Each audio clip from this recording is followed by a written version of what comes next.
The future of Memphis in May is up in the air as the nonprofit copes with a huge financial loss in 2020 and a $1.4 million damage bill this year. We've asked Memphis in May for some answers on their financial situation, but so far they've declined to provide any answers. Yvonne Cooper is following the money and what it could mean for tourism in Memphis. It's a decades-old tradition known around the world.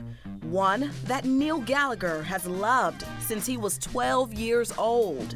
I started coming down to Barbecue Fest in '91 and I fell in love with it. And I looked up at my dad and said, we got to do this one day. And he did. Every year, competing with teams in Barbecue Fest.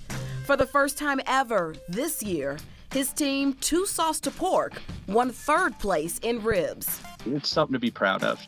We tried for 2 decades to get it, and we finally got it.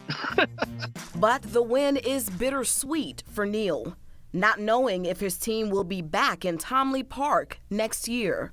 Memphis in May, the soul is that park and that river. Its soul is tied into that location. It's really heartbreaking to see what's happening. Earlier this month, we learned Memphis in May might not be held in Tomley Park next year after the nonprofit received a hefty damage bill of $1.4 million.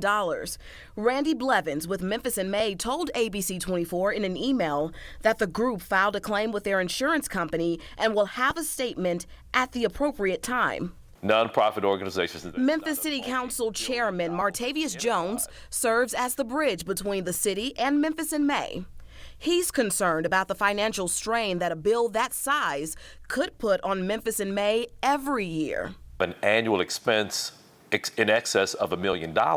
It's going to be hard for that organization to be viable for any period of time. But according to the nonprofit's 990 tax forms filed with the IRS, the world-renowned festival itself hasn't made much of a profit in years. In 2018, the nonprofit brought in $10,482,631, but spent $10,042,308. The total revenue for that taxable year was $440,323. 2019 was about the same. Total revenue, $596,195. And in 2020, the pandemic year, when the festival was canceled, the group was in the red for more than $1.8 million. This year, the Greater Memphis Chamber estimates that the region made $73 million during Memphis in May from tourism through hotel bookings and other spending.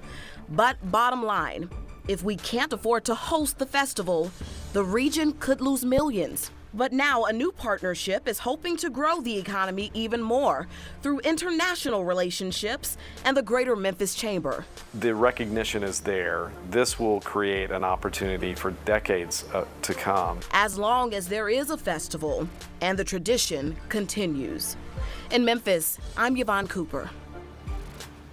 Now, we've asked several times to speak with Memphis in May, and they've denied every request. What we do know is that in the new partnership, Memphis in May will still plan Beale Street Music Fest and Barbecue Fest.